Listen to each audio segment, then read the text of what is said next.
as individuals, we Yeah. first have to take ownership and sovereignty over who we are, what we want, and are our words and actions, behaviors lining up to that. Only when we do that can we then step into other spaces like our workplaces to then be able to advocate on our own behalf, to say, this is what I like to do, right? This is how I add value. This is how I can provide greater impact. But this is what I need to recover, right? You can't begin to have those types of conversations if you haven't sat with yourself to know. All right, and we're live. Welcome back to another episode of the Leading Well podcast series, where we have conversations about building workplaces that feel good and work better. And today we have a global HR leader joining us, Miss Sarita Donaldson. How are you today? I'm doing wonderful. Thanks for having me, Christian. Yeah, no problem. Thank you for joining me. And so let's hop right into this conversation. My goal for today is to have a conversation around leadership, well-being, productivity, and then wherever else the conversation leads us. But during our first meeting, a coffee meeting, we talked about leadership sustainability. And so let's start there. How would you define leadership sustainability today in relation to well-being and organizational health? Yeah. For me, leadership sustainability, I really look at it from two lenses. I look at it from a corporate lens, but then I also look at it from an individual lens. Individually, it is about how are we bringing wholeness and fullness into the workplace and overarching well-being. But from a corporate lens, I would say leadership sustainability is really about your ability to perform consistently over time without eroding quality of relationships, decision-making quality of decision-making, and then even just being tuned into self. And so I think that's something that is a really important topic in today's day and age, when we have so much change happening and so much uncertainty happening. Yeah, that's good. And what inspired this? Because I know you've been kind of in leadership for a long time, right? In different levels of companies. When did this concept come up for you, and what inspired that? I've been, I'll say, doing this work for probably just under 2 decades. Amazing. Right. And I've been sitting at the intersection of performance and people. And that looks like supporting leaders through mergers and acquisitions, through reorgs, through COVID-19, right? I mean, it's whatever economic, political, social shifts, black swans that we've had. I've been in the workforce helping organizations navigate through those things. And, when I also think about it and I'll say, as we've been going through those things, I've also seen leaders that look very good on paper, but in the inside, they're slowly depleting themselves. And if I could speak about myself personally, right, I've had my checklist of what I'm supposed to do or be from a societal standard. And that checklist looks like, right, go get your bachelor's, get your master's, get married, have kids, climb the corporate ladder, make more money, right? And there becomes a point in time where you have these ambitions that are pushing you. You are very successful on paper, but then you start to feel this shift or this underlying feeling of wanting more. And maybe you may at first thought it was more money, more recognition, more whatever. And then it really turned into maybe it's more purpose, maybe it's more alignment. And so as I started to have those feelings myself, and really began to question, what do I really want? What really brings me joy? How am I showing up in the workplace? How does that impact how I'm showing up at home with all of my roles as mother, as wife, as friend, as daughter, right? I started to talk to other people, right? Talk to other people, like my network of girlfriends, talk to other people, like my husband's an entrepreneur, talking to folks in his circle, talking to the leaders that I support. And I felt that it was really time for me to kind of step into this space to put words to how people have been feeling, right? And this is something that people have probably, there's lots of research on this. I mean, Deloitte, I think, had a study that mentioned 13% of CEOs said that they do a good job at workforce sustainability, but only 80% of them are saying that it's urgent. But that's a huge gap between 13% that are doing it well, right, and the 80% that they're saying it's necessary, it's needed, it's urgent.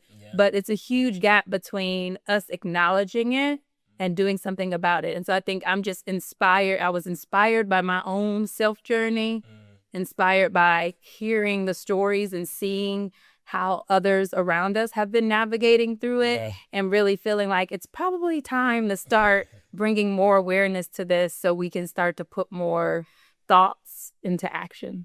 Yeah, I love that. And when you say you were talking to all these different groups of people, were you talking about the things that you were feeling and kind of the things you were working through? Is that what it was? So absolutely, in my own personal circles, right? You're like my best friends. I mean, and all of us now are, 40s, mid-career, performing at peak, trying to do all the things, right? But even as I was going through the ranks, right, within corporate structures and seeing leaders and supporting CEOs and executives, You saw it with them. and I saw it with them, and it also helped shape my thought process around what do I want for my life and my career journey, and how am I showing up? Because I'm seeing, I'm learning.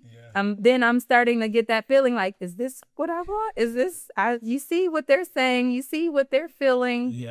But there's also that part of me that has always been a performer. Right? I want to achieve. I want to perform. Some people call it ambition. And not to take us off topic, but I was actually looking at LinkedIn today, and one of my colleagues or friends mentioned that performance has been looked at as safety. Like performance provided her safety. Interesting. And so I took them and I thought, I was like, you know what? That is a way of naming what it is too. Because some of us think, oh, well, it's performance because we want to make money, right? But sometimes it's those underlying feelings of why are you performing? Why are you going so hard, right? That also is a different perspective to look at when we're talking about performance and high performers specifically. Yeah, that's so interesting. So what does the balance look like between performance and people? And has there been a leader that you've seen do it well? And kind of what was their how did you see them do it? Like were they intentional about, hey, I'm blocking out this time, let's say every week to be with my family? Did they have very hard guardrails around their time, or did they, what did you see? Yeah, I think that I've had the pleasure of working for a lot of really good leaders. And I feel that one of the things that a lot of leaders that we call good leaders, what they do is they shield their people. What does that mean? And so what that means is they would allow us to have, yes, you take that time. You go. I'm okay. I'm looking out for my people, right? Somebody has to work these extra hours or get this report done or da. And a lot of leaders will wear it on their back, right? That is what you want as an employee, like a leader and a manager. And then that makes some employees say, I'm going to dive in deeper. Or no, Christian, I'm going to stay and work late with you, right?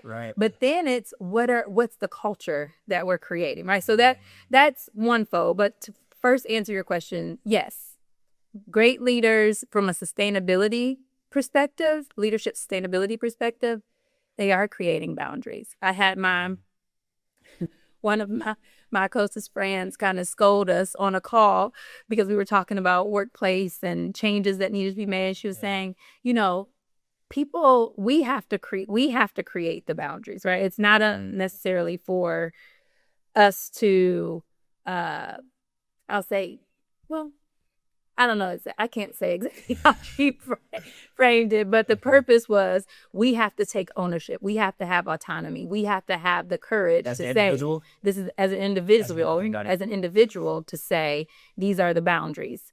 And so I've seen good leaders step in and say, I'm going to be offline and I'm going to take, this amount of time, only reach out in urgent matters, right? That is showcasing, that is role modeling. But I do feel like and that's what brought me back to a lot of leaders are trying to protect their people. But I think now we're at a point where it's not less, they're working parallel, but we have to put more onus and responsibility, honestly, on companies to create structures that are designed and modeled to support sustainable leadership. You cannot throw out the lifeboats, with like the ship is already sinking, right? People are already in the water. Like now you want to throw out a lifeboat. Like it's like, no, it's reactive. That's my point. It's reactive versus proactive. And so I think now that we're in the stage where we see institutions aren't working as designed, we're in this period of revolution, like this is now the time for us to be more in attunement as an individual. Yeah. To then figure out like what do we need? What boundaries do we need? Because that's another I feel like gap. Sometimes as employees, right, we're waiting on the leaders to tell us what we need to do, what's required of us, et cetera, et cetera. Yeah. Where we can have some more autonomy. We should be having more autonomy and saying, this is the way that I like to work. This is the way that I have the biggest performance and output. And that is something that I feel like when you talk about sustainable leadership, sometimes people think that you're saying don't work as hard or don't perform. And that is absolutely not the case. Yeah. It's like, how are you able to perform constantly over time? That's so good. And that, you're saying these words that are triggering the 5 pillars of well-being that I talked about during the event, but that I mentioned on every podcast episode. And the 5th one is actually sustainability. So I like that you hit on that. But then there's also awareness, alignment, agency. You talked about taking ownership. There's belonging, and then sustainability. Yeah. And so I was kind of hearing that as you were speaking. So like on that topic of well-being, throughout your career as an HR lead, what have been some of the most pressing well-being challenges or culture challenges that you've experienced? That's an interesting one, because whether you're an entrepreneur running a company or if you're in the corporate space, I feel like you are really in a unique point of tension with market expectations and employee well-being. Yeah. Right. And so as an HR leader, right, I'm sitting in the rooms and in the spaces where we see the political, economic, social shifts, challenges, et cetera, happening. And we're not being reactive, but we have to create a decision framework to help organizations navigate through these things. Yeah.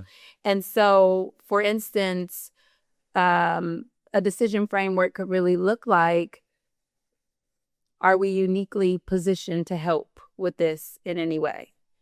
What would be the impact to our employees' health, well-being, performance, right, by us making these decisions? What is going to be the perception to our stakeholders, whether that's our customers, our investors, our employees, by making this decision? And so an example of that could be when abortion legislation happened. Oh, wow. Okay. Right? Then, there are companies that decided, because you're at a crossroads, what do I do? Right?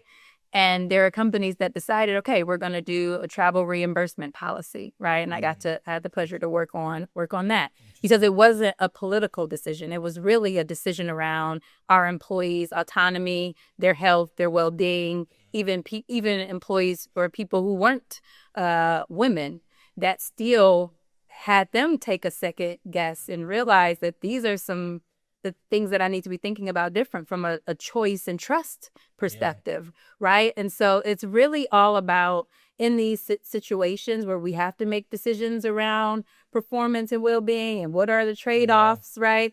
That we're really thinking about it from a perspective of sustainability, right? This what we're not we're not saying you have to choose a side, right? It's not about choosing a side. It really is just about, and it's also not about not getting a reaction, right? Because every decision you make, someone's either going to be praising you or someone's going to be telling you that was the wrong thing to do. So it's really more about making a decision around sustainability. Is this something that I can honestly look back on and feel that it is aligned with our values, right? And it's aligned with, the health and well-being, and it's a decision that we can look back on and say, yeah, in the future, we would still support this and still stand on this. Yeah. And that's what it's really about. Yeah, I like that. So when you mentioned just the balance between market expectations, and then you said something around something with employee well-being. Yeah, it made me think back to what you said, how you've been sitting at the intersection of performance and people. Yeah. So what have you learned about how one affects the other, specifically how the well-being or lack of well-being affects performance / market expectations? Do you have any like examples or? Yeah. I actually had some stats that I had written down. Because it is like, organizations with higher leadership sustainability, 2.3 times higher at employee engagement, 1.8 times better financial performance. But there's lots of data that talks about when you have a workforce that is that it definitely transcends into market value, profitability, and that's ultimately what companies want. It's really more about the company's appetite for the timing, right? Because it's really like, are they more short-sighted? Are they things they have to accomplish within specific periods of time that they deem more important than long-term sustainable workforce? All right. Today's episode is sponsored by dailypeace.ai. Daily Peace is a digital platform that helps people and teams build emotional awareness through reflection, creativity, and personalized insights. If you're a leader or if you're an emerging leader, you're probably carrying a lot. You're managing the expectations of your team. You're putting out fires. You're managing even family back home. It's a lot. And how often do you actually take a moment to pause and check in with yourself mentally and emotionally? Well, Daily Peace gives you a chance to do exactly that through guided reflection, creative tools, and personalized recommendations. Daily Peace helps you to better understand what you're feeling, and it helps you to take small steps toward clarity, well-being, and greater peace. So visit dailypeace.ai right now to try it out. And as a viewer and listener of this podcast, if you use the code Leading Well when buying Daily Peace Pro, you'll get 7 days for free. So go to dailypeace.ai to try it out and take your moment of peace, because you deserve it. Especially as a leader, you deserve it. Dailypeace.ai. All right, back to the episode. So you mentioned about timing, and so that made me think about just the state of we're just being in the U.S., right? And it seems like there's always some type of political, societal issues going on, and there have been two major ones since I've been working, and that was the whole DEI thing and COVID. So as a company, how do you make sure you're there for your people without being just reactive and trying to make a decision based on the current issues in the world, Yeah. Does that make sense? Yeah, it does. Okay. I mean, it goes back to like the decision framework we were just talking about. Yeah. Like it really is a decision tree. Like how are like, is this impacting our industry, right? Like how close to home is this really for us, right? Are we uniquely positioned? Because sometimes there's certain things that are going on in the world. There's no need for you to Right. inject yourself If it's not relevant. if it's not relevant, if it's not necessary. And it goes back to the question, like, are you uniquely positioned to do something about this? Whether that's provide software or solutions, services, financial help and support, expertise, right? Like how is it, and then how is this actually impacting your people? Because the other thing that's usually an issue for corporations and for companies and entrepreneurs in general is just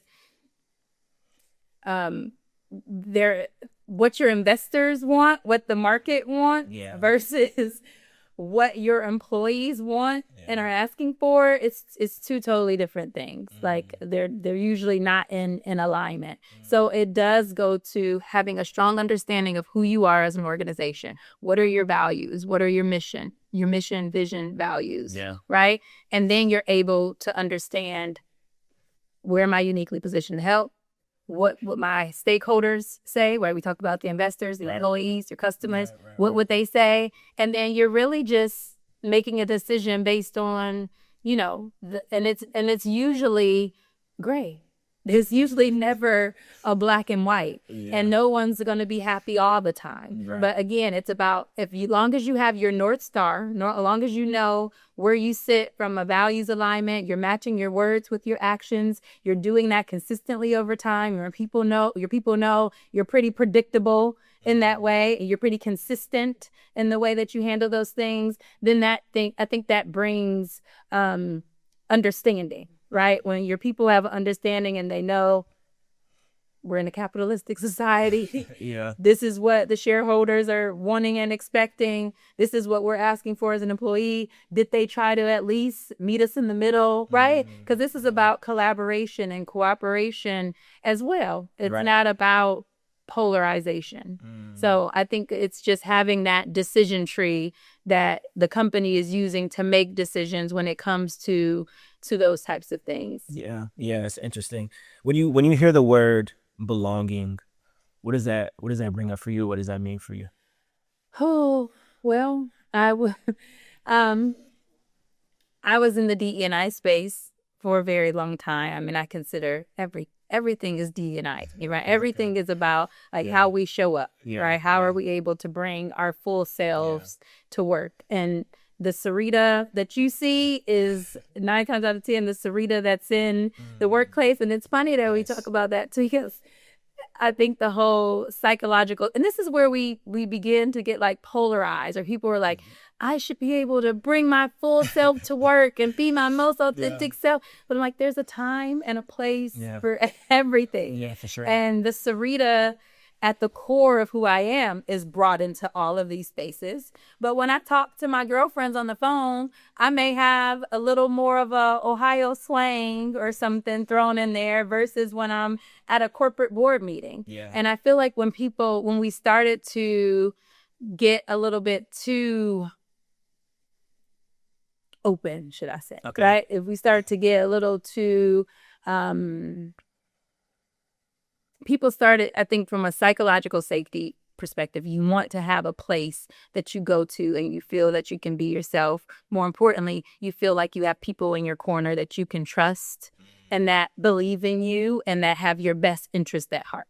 I feel like there is a sense of responsibility for corporations to be able to, and companies, right, places of work, to be able to provide an environment where everyone should be able to thrive. I do feel like that. And I feel like as an employee, as a leader in the business, you should come to work and expect to co-create that environment. A lot of times I feel employees try to come in, or leaders try to come in, or managers, let's say, and the managers are just expecting the leaders to pull things up from the top and trickle it down. That's not how it should be. I feel like the better approach is that we are setting an expectation for corporate environments to create a space where people can show up and be themselves. And when you say full self, it needs to be your full professional work self. Yeah. And then as an employee, you also have a responsibility to show up in this space and co-create a space that works for you.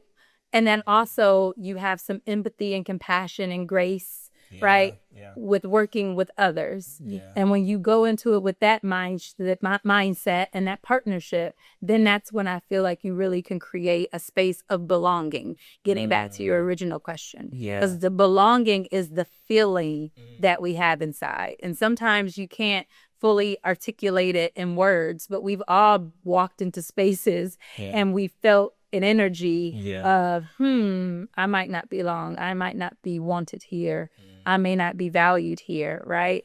And that's never what you want when you're trying to have a high-performing organization. And so it doesn't,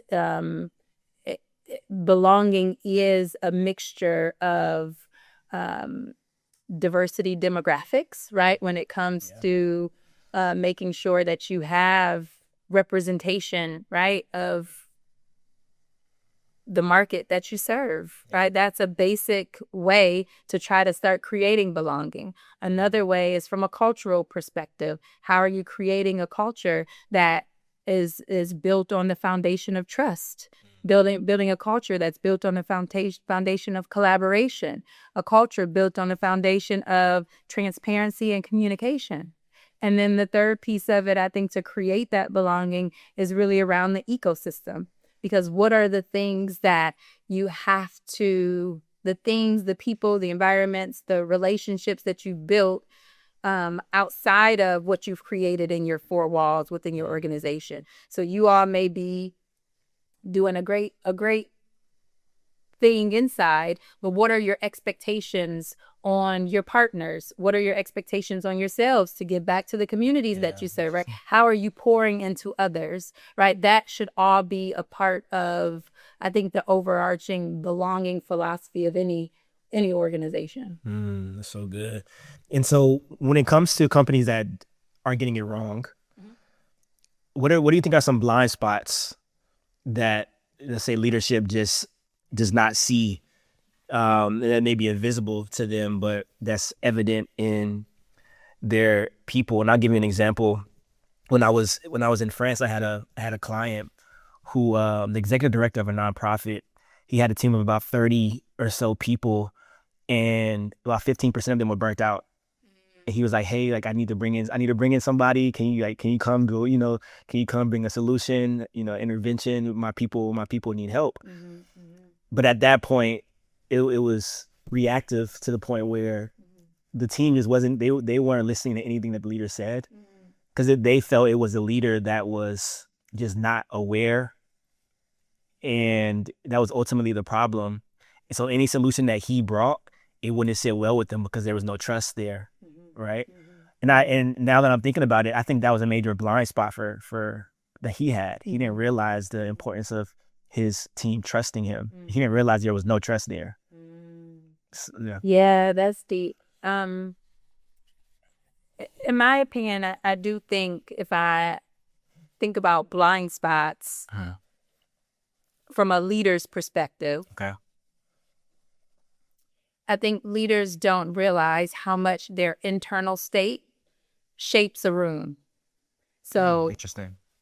How you show up, people can see straight through you. Even when you have leaders that are trying to, I've been in rooms and there are leaders who are trying to be vulnerable. Right? They share these things, and then everyone is looking at them like, please, like, thanks for sharing, And it's because, and again, it goes back to energy for me. Like, when people see that your internal state, like, and you are depleted, or you are cascading a message because you just have to cascade the message, and that's not really how you feel, right? That shapes the relationship you have with your people. And that either creates a space of disconnection, right? Or that says, oh, wow, I see this was really hard for him. And I see he doesn't align with this message, but he's going along with it. And these are the reasons, and da, da, da, da. So now I can trust you a little bit more, right? It deepens trust. So I feel like some of the blind spots are like leaders sometimes think that they are showing themselves in a way that they really aren't. Interesting. Right. And it sometimes takes another person to be candid with them and tell them, this is what I think you're doing, but this is what you're really doing. This is what people are really seeing, or this is what people are really saying. Yeah. So, I mean, good on the leader that he at least tried to bring you in to see, like, something's going on. Yeah. Like, clearly something's going on. Yeah. And I think that when I think about high performers and high achievers, another blind spot that they may have is if they slow down, they'll lose their edge, right? And I feel that because we've grown up in these fast-paced corporate environments, and it can be not all places, but can be a bit competitive at times, right? Yeah. I feel like but really at the root of it, when you look at the data behind it, when you get the rest you need, right? When you take the time for recovery, then you are able to come back with greater clarity, right? And more leadership presence that will allow you to sustain over the long term. So I feel like those are two things that are sometimes blind spots. Yeah. Yeah. And the next question, I'm thinking back to when you shared where you were growing, but you weren't, you were feeling kind of empty. Mm-hmm. Mm-hmm. What is some evidence that other leaders can kind of look for within themselves to help them realize, okay, I need to take a step back or talk to someone? Mm-hmm. Yeah, and I think that may show up for everyone individually. For me, I feel like I'm aware now of some of my shadow behavior, right? Like blocking myself minute by minute by minute by minute by minute, and not even having time to really think and absorb and sit with yourself. So I feel like the first step for anybody who may even be thinking like, am I burnt out? Am I feeling like I have a lack of purpose or something? Yeah. Is to really just take a moment to sit with yourself. And I think this goes back to, I want to say attunement, right? Like really locking in and being in coherence, right? Are your values aligned with your decisions? Are your words and actions aligned? The way that you feel internally, is that aligned with your external behaviors, right? Those are the types of questions that we don't sit down enough to really explore and take the time to do something about, because we are too busy working, being a wife, being a husband, being a mommy, wanting to give back to, a nonprofit organization, and you become just in this cycle. And your brain never has time to just sit and think about and meditate on those things. And I don't want to put it all on the individual, but I do think a big component to health and well-being where we are now as individuals, we first have to take ownership and sovereignty over who we are, what we want, and are our words and actions, behaviors lining up to that? Only when we do that can we then step into other spaces like our workplaces to then be able to advocate on our own behalf to say, this is what I like to do, right? This is how I add value. This is how I can provide greater impact. But this is what I need to recover, right? You can't begin to have those types of conversations if you haven't sat with yourself to know, right? 100%.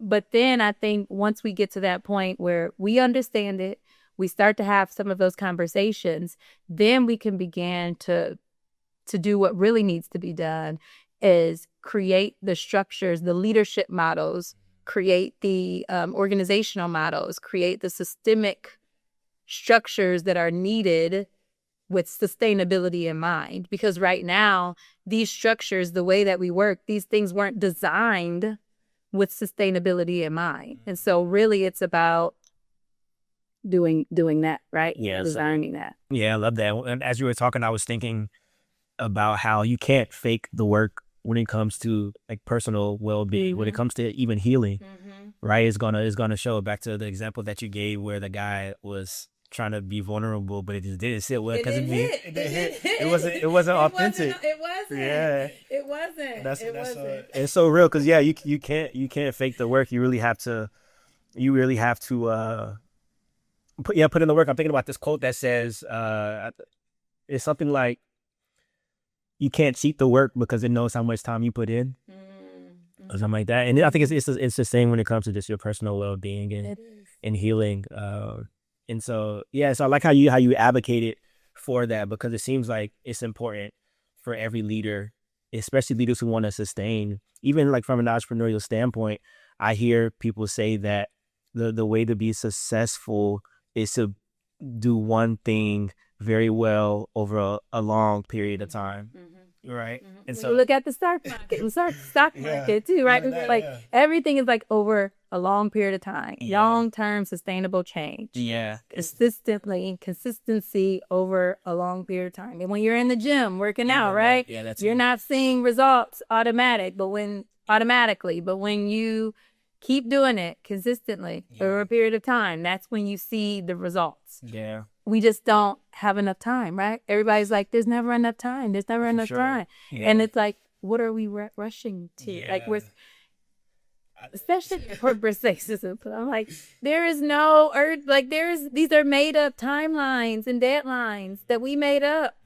So really, we don't have to. You know what I mean? So some of that, like if you're a surgeon, right, and it's a life threatening, that's different. But in a lot of the spaces that we're working in, that amount of pressure is not necessary. No, I agree. And I think like from my generation, the late millennial or Gen Z, it's a lot of what we see online that makes you feel like you're behind. Yes. Right. And it's rooted in comparison, right? But I think it also leads to this discontent. You know, you feeling like, dang, I need to be faster. It's not happening fast enough. So there needs to be a mindset shift for, I think, people to realize that sustainability is important, and this is what sustainability looks like. This is what it means, because it's a marathon, not a race. It is, and I think the older we get, the more we find that out. I don't know if it's because we actually become slower, or like probably right, yeah, and it's because it becomes less about that. My mom is like someone who's like always like, go, right? And so now she's into her 60s and she's like, no, I need to give myself some time now. I can't just hop up and get dressed and go like that. I need to, and so it's like you start to think about and again, this is like, it's not about not performing. It's not about not getting to a level of success. It really is just about how are you getting it done? How are you doing it in the most efficient way possible, right? With a holistic lens. Yeah, I love that. So as we end up here, what are some resources, people, books, podcasts that have helped you?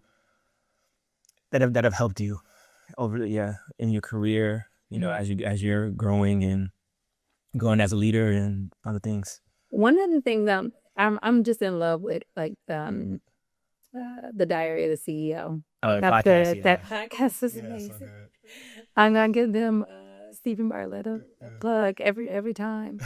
I think for me, I've from a health and wellness resource perspective, I am one of those people that I use a lot of AI now, like the chat. I've been exploring that. Nice. But a lot of my research, like on Perplexity.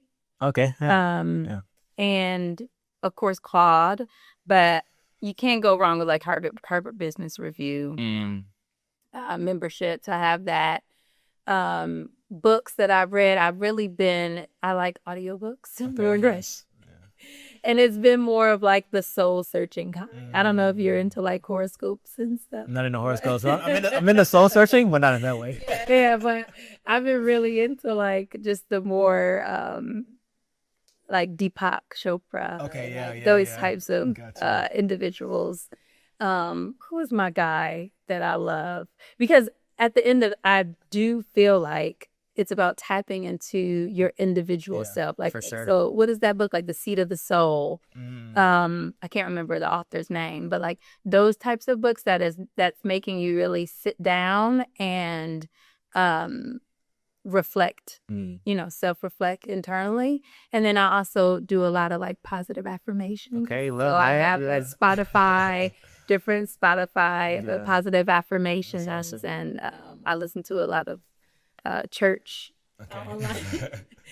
sermons as well to kind of lead and guide me. So I'm all over the place with that. But also I'm attached to like LinkedIn and different articles and things that are staying up, that are keeping me in the know of what's going on, even from an HR perspective. So Yeah. So you're constantly just feeding the soul.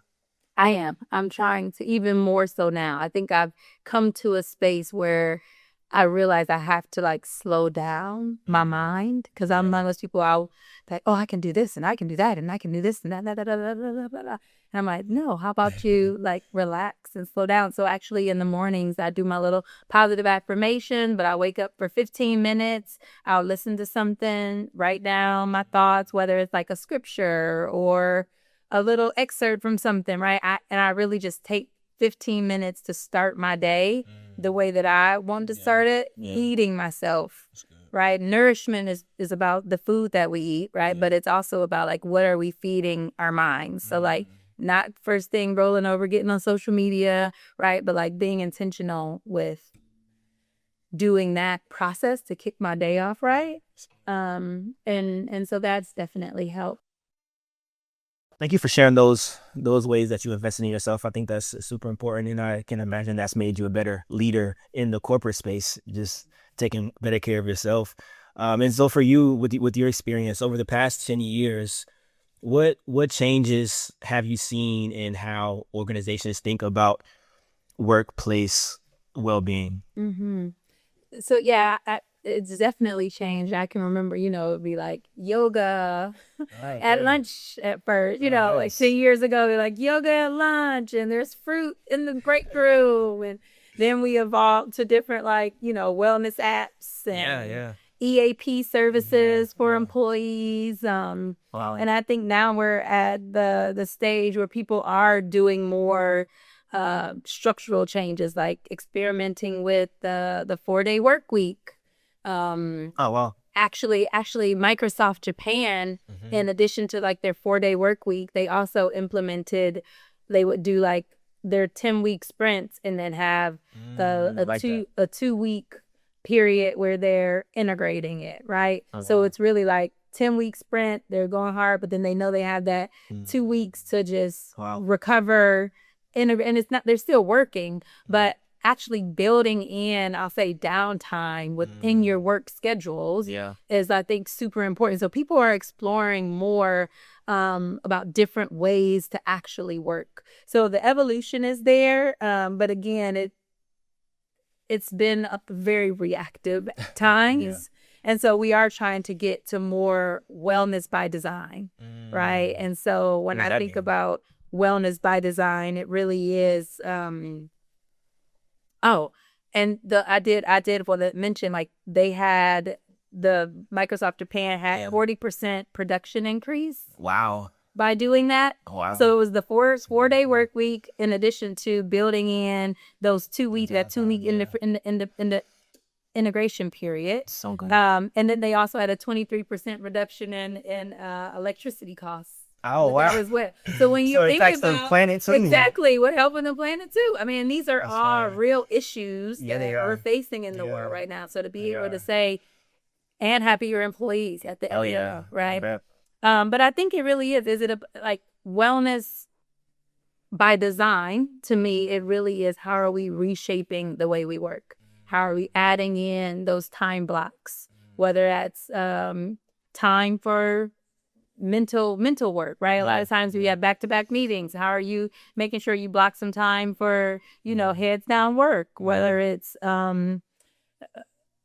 changing. One thing that may be hard that people might not want to give up is having 70% of the decisions made within your organization be made down 1 or 2 levels down.